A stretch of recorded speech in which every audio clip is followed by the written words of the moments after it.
Good afternoon. Just finished off our Fast Friday in the indoor. It was really good. Gold zone, red zone. Practiced some unique situations in there today that we got off of the tape. We watched those around the league plays. We watched, a bunch of them. There's like 300 of them that we watch in the game, into half. Special situations that we watch, and we pull those off, and then we create a situation for ourselves on Friday. That's a unique situation, not like a normal, something that unique happens around the league, and we do that once a week, and I think that's been going good. Other news, we got Cole Kmet is our honorary captain for the week. Obviously, we've been playing really well the last few weeks. Like we said before earlier in the week, he stands for everything we believe in. He's passionate about the game. He's a great teammate, works hard every day, same guy every day, and we love where he's at and love where he's going right now. So it's really good to have him as our honorary captain. With that, I'll open up to questions. When you talk about the plays that you guys were going over for the special situation, what you were just referring Yeah. to, how do you come up with those? How do you choose the ones? Well, it's actually pretty easy because, the NFL is reality TV, so you just pull the plays off, and this is a unique situation. How do we handle that? What would be our, offensive play call? How would our defense set up? What would be our timeout situations? How do we utilize time or waste time based on what we need to do to win the game? So it's been good, and you get some pretty funky stuff sometimes, but it's good to go through it. Still relatively new with Cole, but like the lack of touchdowns before this barrage the last few weeks has been kind of a thing since he got here. And I know he's always the same guy, and a lot of different coaches have said that, but did you learn anything about Cole as he was going through that even earlier in the season about how that doesn't really ever seem to bother him that he wasn't getting into the end zone, and then now he is? Yeah, that just goes to I call it a mature competitor. So a mature competitor is able to come to work every day, have adversity and success, and treat those two the same. And because in football, and in life, you're going to have those things. So the ability to do that is what I call a mature competitor. It takes a strong person that believes in himself and believes in others around him and believes in what he stands for. And that's hard work, functional intelligence, the ability to execute. And that's what he has. Is that rare in this league? No, it's not. They're full of them. I mean, that's why they're here, right? There's a lot of guys that are like that show up every day, that are good teammates, and can execute. And those guys are in every locker room, and there's a bunch of them. Has Dominic Robinson hit any kind of wall? I mean, is his inexperience, not just in the NFL, but at that position, been an impediment to kind of taking the next step? Because obviously he had a hot start, but you haven't seen a lot lately. Yeah, I would say that the rookies they're working. They're working. This is a longer season for those guys. Typically they're working, winding down. Used to winding down. And to be honest with you, the rookies have a long year. The year is long because they go right from finishing up, training for the combine, the draft. They go right to the clubs they're at, and they're working right away with rookie minicamp and all the way through. So they get very little break. They got that rookie academy that takes them part of their summer away, and then I've seen it with every rookie that I've been with since I've been in the league, and I think Dominic's doing an outstanding job. I think he's handling it well. I think he is wired into the details, working his tail off every single week, and the production is going to come. He's just got to keep rushing, and just keep doing his thing, and it'll come. Is there something like the league or the offenses have done that he has to respond to? You know what I'm saying? I mean, have they? Yeah, I haven't seen that. Yeah, I haven't seen that where they're bringing extra people over there to him. I mean, they do some, in a natural flow of the game, but I haven't seen that to an uptick in that extent. So Just more experience, you say? yeah, I just think it's more experience. Just learning his rush, and the thing about a pass rusher is that you're rushing against a different skill set every day. Every week, you're going against a different tackle every single week, and then we're putting him in different spots, so he has to learn those spots. So it's really about experience. This question isn't necessarily specifically to Jalen's injury last week, but just in general, when you take the information you get from a trainer, medical staff, which is usually cleared or not cleared, it's pretty black and white, and then you take the information from a player, can I go, can I not go, how am I feeling? That's obviously grayer than what the trainer usually gives you.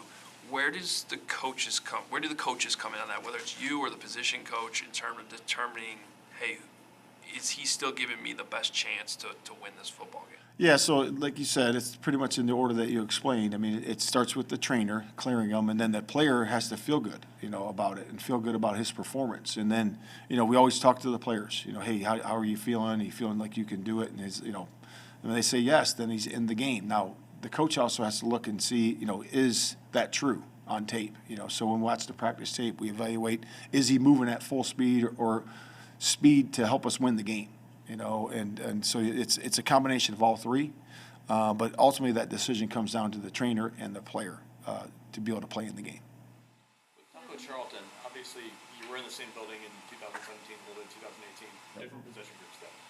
Now that you've had a few days to look at him up close in person, anything strike you about his ability or some way he can help you further out the defensive line? Yeah, I think he can help us. This is just added depth for our defensive ends. We got Gibson, Mohammed, Dom. Those guys are in there, so we need to have added depth in there. So it's important that we do that. We looked around the leagues. Hey, who's the guy that has the most experience that we could pluck and get, and that was who we saw it.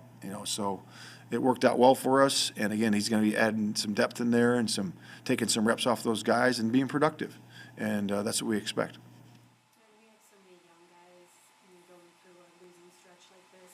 Does that make it easier or harder to keep them bought in? And do you have to approach it any differently with the rookies and the second-year guys? Yeah, I really approach it the same. It's about, this whole weekly process that we go through. If we're able to reset, onto our next opponent, win or lose, it's always going to be the same. The preparation should be the same, and we're just going to have to execute better to win the games, on Sunday, like we talked about, last week.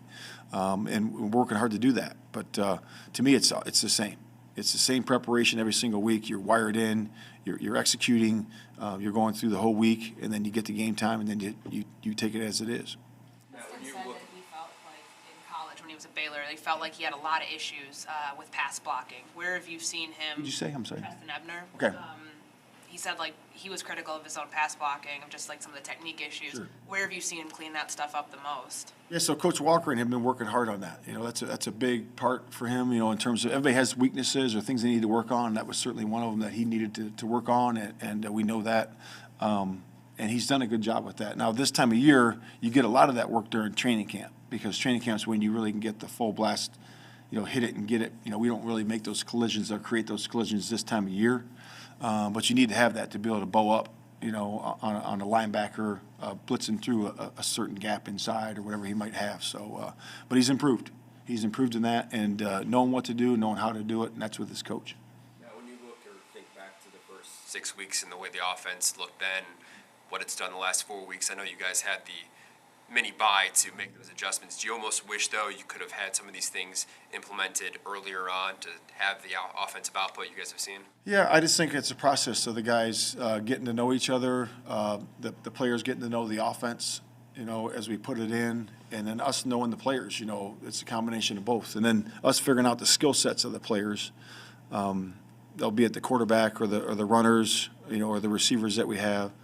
I think it's just a combination of time on the job. And then a really good job by the coaches and the players, figuring it out to move the ball down the field, to be more productive, to create situations where we have a chance to win the game. So it's been good.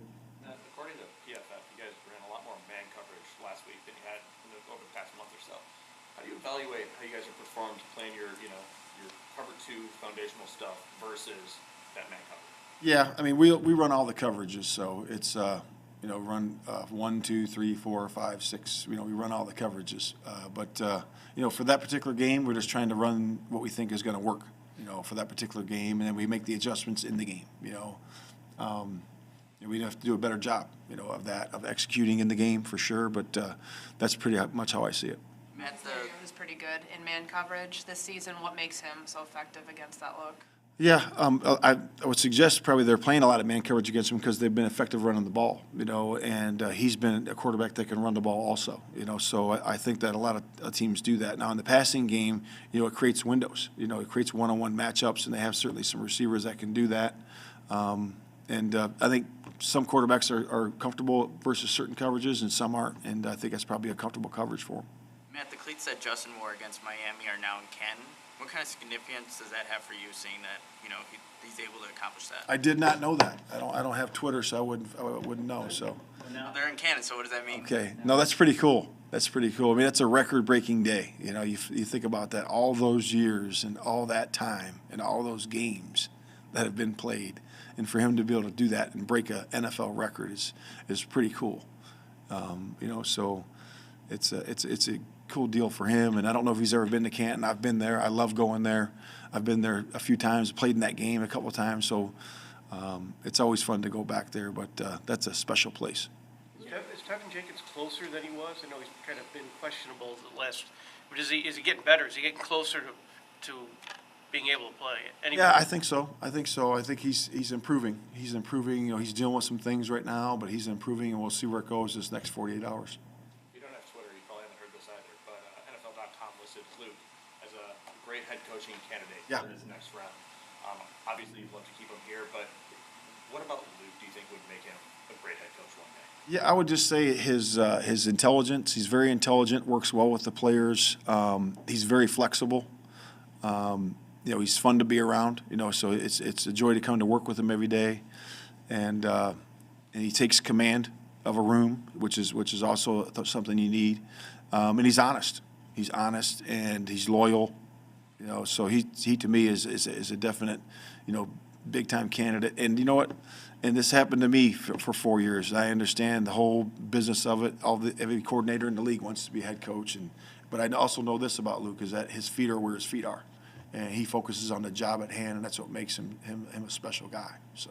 You talked about the 2-minute drill yesterday and just how you can't malfunction when it's a critical time, and he was pointing to some of the protection issues last week, and then I know there was the fumble in Minnesota, but you guys were able to recover from that. What changes with protection in that situation? Are you just expecting maybe more cover zero, just like heavier pressure? Like what changes for the protections that I guess needs to be honed in on? Yeah, I just think sometimes they give you a different look and you need to switch the protection, change it up some. I know that happens sometimes for sure.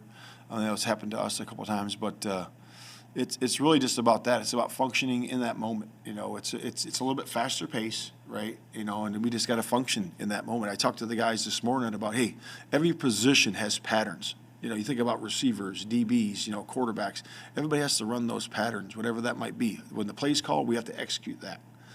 When a defensive call is called, we have to execute that. And in the moment, you have to do a great job of not looking at the scoreboard, focus on your job, and execute. And that's what we have to do a better job of as we get more experience.